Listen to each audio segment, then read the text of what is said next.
As we saw with our recent video about the AEW botch heard around the world, the wrestling industry still likes to maintain kayfabe, the illusion that wrestling is not predetermined. However, as we're about to see, that doesn't always happen. Join us now as Wrestlelamia looks at wrestlers who expose the business. Be sure to subscribe and hit that notification bell for daily wrestling videos.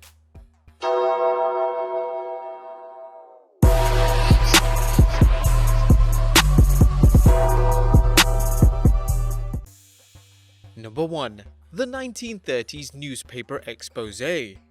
Wrestling innovator Jack Pfeffer served as a combination of wrestling scout and idea man who realized the power of demographics, finding wrestlers who appealed to the United States' various ethnic groups.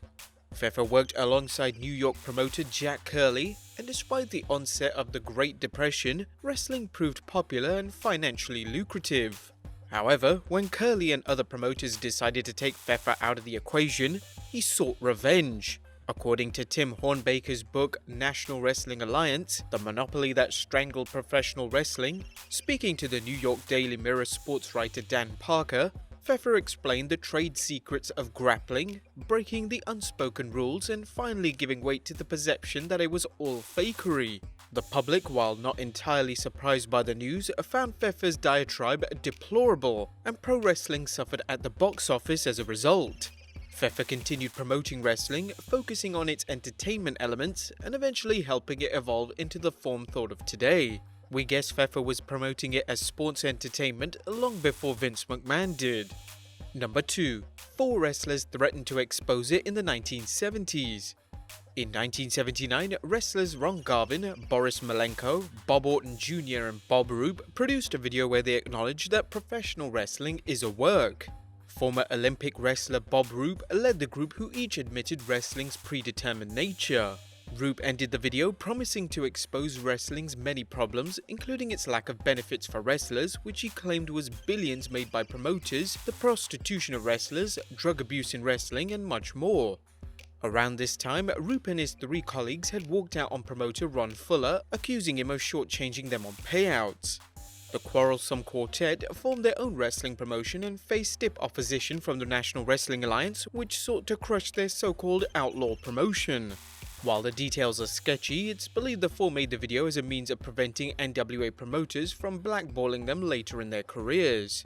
If so, it worked, as Garvin eventually won the NWA World Heavyweight Championship, Orton competed in Jim Crockett Promotions, and Bob Roop worked for other NWA promotions. Number 3. Eddie Mansfield 2020 Expose.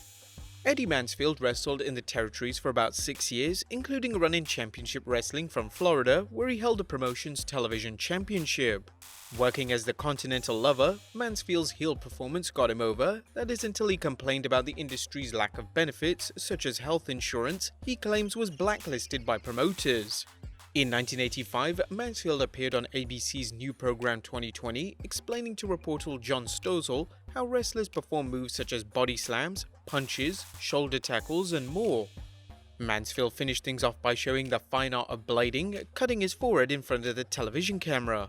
Stossel interviewed Vince McMahon, who denied Mansfield's allegations, but when the reporter asked veteran grappler Dr. D. David Schultz if wrestling was fake, Schultz delivered an open hand slap to Stossel's face, knocking him to the ground as he said, "You think this is fake?"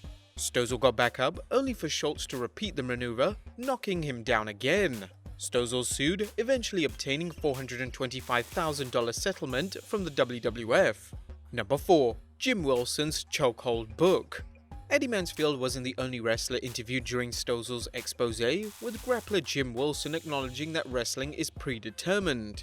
Jim Wilson was a former NFL star who, like other gridiron giants of his day, turned to the squared circle. Wilson not only spoke with 2020, but wrote a book about his 15-year career as a wrestler and promoters' corrupt practices, including coercing and manipulating wrestlers. Wilson's 2003 book went far beyond exposing the industry's work nature and discussed the many illicit activities he saw behind the scenes, naming names and including comments from some of his peers. Number 5. Vince McMahon admits it's fake to get deregulated.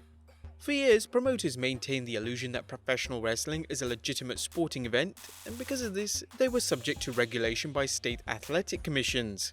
This required promotions to have an ambulance on standby at events and a doctor to make routine physical examinations to ensure they were able to compete. While this may seem like a minor inconvenience, it added up as it was required for every event. It also could lead to tricky regulations for promotions depending on which state they aired an event in, including one in the state of Maryland that banned blading due to concerns over HIV infections. Last but not least, Vince McMahon looked at his books and realized how much money he could save avoiding the regulations and, more importantly, avoid the tax levied on every wrestling event based on ticket sales.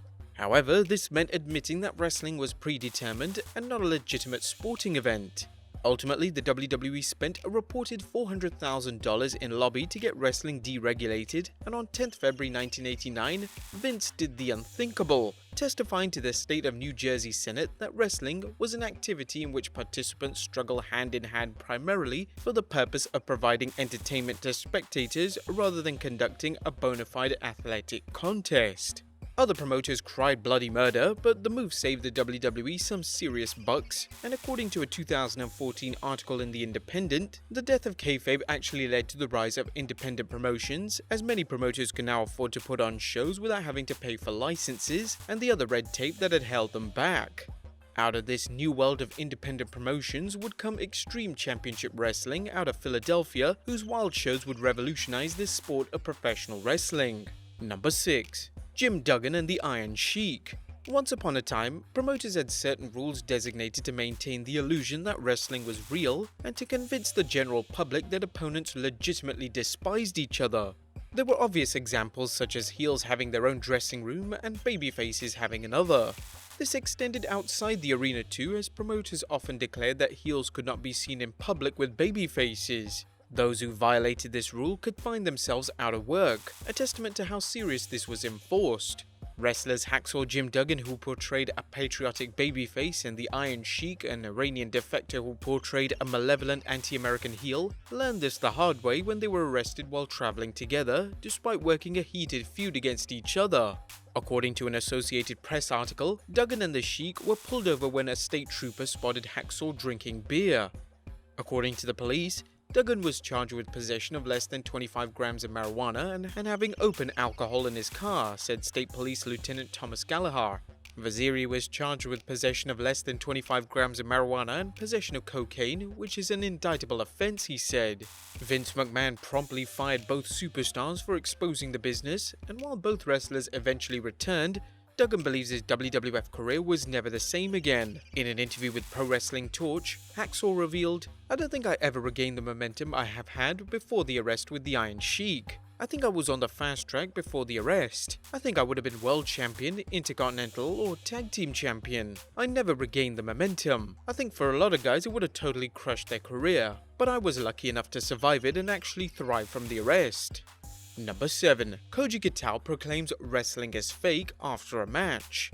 Former sumo-turned-Japanese wrestler Koji Kitao was already a controversial figure when he locked horns with Earthquake, another sumo-turned-pro wrestler, Wrestle Dream, a joint show between Japan's Super World of Sports and the WWF. Koji's past antics led to his dismissal from the world of sumo as well as New Japan Pro Wrestling, but more controversy awaited him when he decided he wasn't going to do the JOB for Quake. Things quickly broke down, and while the match didn't break down into a shoot, Kitao attacked the referee for real, then grabbed his microphone and announced wrestling is fake.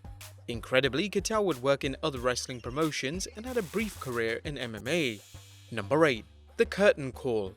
In May of 1996, the WWF landscape was about to change as Scott Hall and Kevin Nash were headed to WWF's arch-rival WCW. Real-life friends Shawn Michaels, Hunter Hearst Helmsley, Scott Hall and Kevin Nash, aka The Clique, decided they wanted to celebrate one last time in the ring, despite the fact Helmsley and Nash were heels and Michaels and Hall were babyfaces. On 19th May, the four men competed at Madison Square Garden, still very much the mecca of professional wrestling and the closest thing to holy ground in the WWF.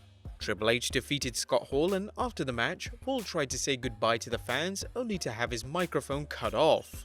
This was only the beginning, however, as the Clique's planned send-off was saved for after a cage match between Shawn Michaels and Diesel.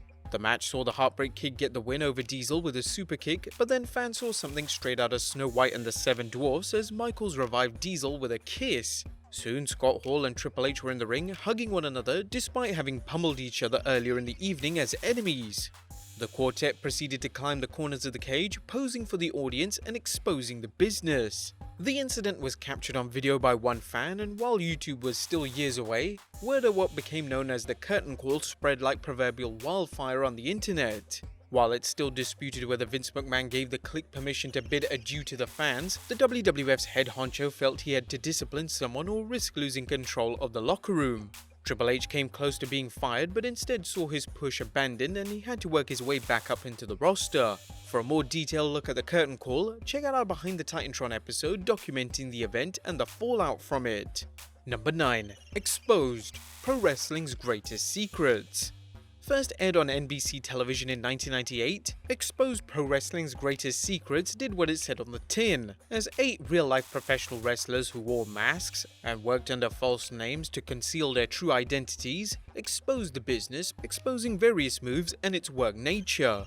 When the show aired, it caused quite a lot of controversy, and even the World Wrestling Federation issued a statement about the special shortly before it aired. They stated, "NBC has hired a bunch of bitter masked wannabe pro wrestlers that couldn't make the cut."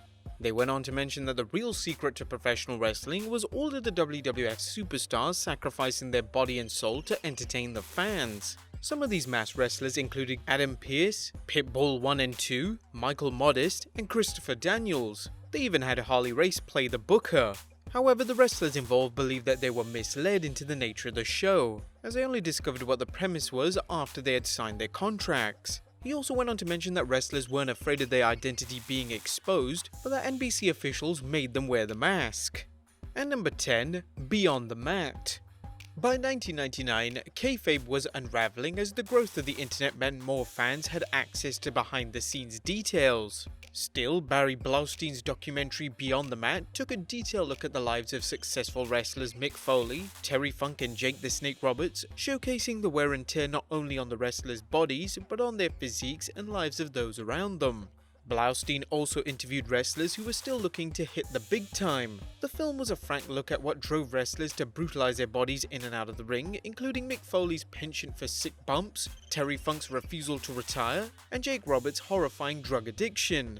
Vince McMahon initially cooperated with Blaustein, but pulled his support when he learned of the film's honest depiction of wrestling's not-so-pleasant side, and even refused to air commercials for it on WWF television. Nevertheless, the film was a modest success, and is still considered one of the best exposés of the business. But there you have it, guys. 10 times wrestlers exposed the business. Which one of these incidents was more damning to kayfabe? Be sure to leave your comments down below, subscribe if you haven't already, follow us on Instagram and Twitter, and I'll see you next time with some more wrestling content.